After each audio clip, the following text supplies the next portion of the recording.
Hello and welcome. This is Gertie. I'm Gertie and this is Ella. I'm Ella, and this is our channel. Before we begin today's video, I would like to make a public apology on the quality and chaos of what was last week's video. It wasn't our best work. Yeah, but you know what? We're here for the goods and the bads, and that just happened to be bads. The content of last week's video was good. It was informative, and you loved it. You loved it. You loved that video. You loved it. I loved it. It was great. It was great. Today we're talking about something super exciting. We're making a video on IAPMD, aka the International Association for Premenstrual Disorders. Yeah, this is super exciting. I've been bugging Gertie forever now. It feels like it's been a few weeks to make this video. She's very excited about this topic. Excuse me. Yeah, no, very exciting. The International Association for Premenstrual Disorders has been a huge resource to myself. I actually wrote an article on it because I'm in journalism school last year, and I got to speak to co-founder Sandy McDonald, and it was just an amazing experience. And since then, she's been an amazing ally, and we've gotten to get a lot of opportunities.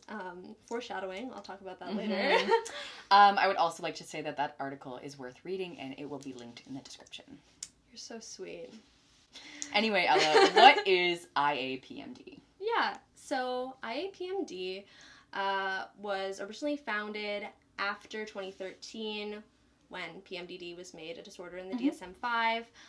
And Sandy MacDonald was originally, going through the cycle of doctors, trying to figure out what was going on with her, what she had, and eventually stumbled across a Facebook group for PMDD moms. And that's where she met fellow co-founder Amanda LaFleur, and they just started bonding over similar experiences, like how you do. And they decided, we need to have a peer support program, we need to offer resources, we need to do something with this. Kind of like how we wanted to do something with it, on a lesser scale. Yeah, much lesser. Not comparing this to the nonprofit at all, but... Yeah, so they founded the National Association for PMDD in the United States at the time, and then eventually that became the IAPMD. And obviously since the IAPMD was founded, research has been slowly catching up. Last year, patient study PCORI began, which is very exciting. Yeah, so researchers got a grant. I think it's through the PCORI grant. I think that's actually what it's called. And to do a patient-centered research study. And the reason why that's so important is a lot of the time we have specialists and researchers and clinicians wanting to figure out and put the pieces together of what PMDD is. And they have that expertise, but they don't necessarily have that patient voice, which, as we know as sufferers and all you out there who are fellow sufferers, it's so important to have that patient voice. But it'll be really exciting to see what comes out of that.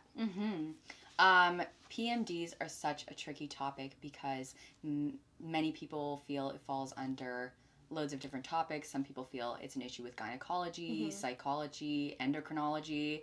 But as we know, it doesn't just fall into one of those categories. It's a combination of both. And a lot of times people can get trapped in an endless cycle of referrals, which is so tricky and just really brutal. Yeah, frustrating, and they'll go to a psychologist to help with their emotional symptoms and then be referred to a gynecologist for their physical symptoms. I actually wanted to go see an endocrinologist, and my doctor said that was not an endocrinology issue, which is very complicated because endocrinology is literally a study of hormones.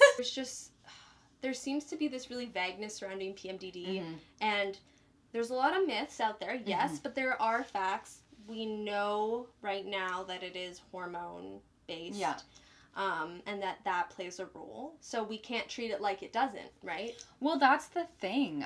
More research is needed, and I think we all know that. It's still not where it needs to be. But IAPMD is an incredible resource. It is, a nonprofit. It's volunteer-based, and most importantly, it was founded by two co-founders that actually have PMDs. Yeah, that's so important to have that patient experience embedded into the association. Because they know, just like all of us, how hard this can be. Mm-hmm. And a great thing about IAPMD is you can actually donate to them. Mm-hmm. So we'll put the website in the description, and if you are interested or have the ability to donate, it is an amazing cause. Yeah. So what kind of resources does IAPMD have, Gertie? I feel like the big one that stands out is their peer support programs. Over 20,000 people use it. It's an incredible resource. I know that you've used it before. I have used it. Yeah. You also have used their Finding a Clinician service, which helped you find... my therapist. Yeah. Yeah, so the peer support program, they're great. They have them for different ages. They have faith-affirming ones for partners of those who have PMDs. It's really incredible. It really is. I actually asked my boyfriend to sign up. And then the Find a Clinician service was also fantastic. Like, it literally gives you a map of the world. We're in North America. So it gave me a map of North America and showed me all the little dots on the map of where specialists are and where clinicians are that specialize in PMDD. They have such a long list of resources, some being documents to help family members and partners support people with PMDD. Yeah. They also have tips on how to track, podcasts, event lists, and I think a very fun one is their PMD quiz that you can take to see if maybe you could possibly have this. I am much less interested than usual in my hobbies and daily activities before the start of my period. Yes. I find it much harder to concentrate before the start of my period. Yes. I feel much more tired and low in energy before the start of my period. Yes. I think we might have that. There's much more where that came from, so hop on over to the website and do it yourself. Highly suggest. It's a really, really incredible resource for anyone who is affected by PMDs. It's super great. And I think this website, and I could be very wrong, but I think the International Association is probably the only website that is so comprehensive in its resources. It's like the biggest association. Yeah, I mean, it's huge. International, right? So. Speaking of that, we actually have a very, very special announcement. Yeah. So as you know, probably from our other videos or just common knowledge, April is PMD Awareness Month. Things in different cities are lighting up teal, which is the color for PMDs, in support of PMD Awareness Month. So this Thursday, April 28th, Halifax City Hall is actually lighting up, and since we live in Halifax, and Sandy does as well, we have been asked to do an Instagram takeover of the IAPMD Instagram. So that's very exciting. It is this upcoming Thursday, the 28th. The 28th, and at 8 p.m. AST. And if you want to head over to the IAPMD Instagram, you will see us there. You'll see us up there. Super exciting. I just can't wait. I've never done an Instagram takeover before, so hopefully we're nervous. Well. We're for sure nervous. I don't know if you can tell, but we're a little nervous. Just a little. Just a little. Before we exit, let's do our updates. Yeah. How have you been, Ella? How have I been? Not technically related to PMDD. Right. It could be ovulation related.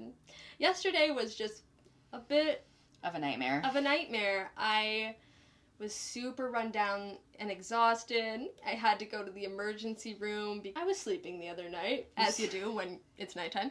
And I had a dream where I was getting attacked by a werewolf. And in the morning I woke up and I had scratched my back. You scratched yourself in the dream. In the dream and in real life. Yeah. Turns out, got infected. Yeah, so a week later, I'm like looking at it and it just doesn't look right. And I'm not going to go into details, but it was quite red.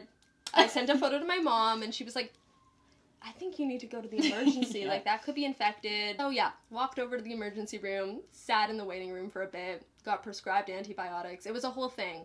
So yesterday was a little bit crazy for me. How are you, Gertie? I've basically just been, like, super irritable the past 2 days. There's nothing really more to say. I've just kind of been snippy. a little bit fed up. A little bit snippy. What does snippy mean? It's like, ooh, don't talk to me, I'll snip. Thank you for watching this video. We will see you again next week, and we hope you join us over on the IAPMD Instagram. Check out your own city. Find out if there's a light up happening near you, because it's definitely nice when everybody comes out and supports. I'm excited. Anyway, we'll see you next week. See you next week. Bye.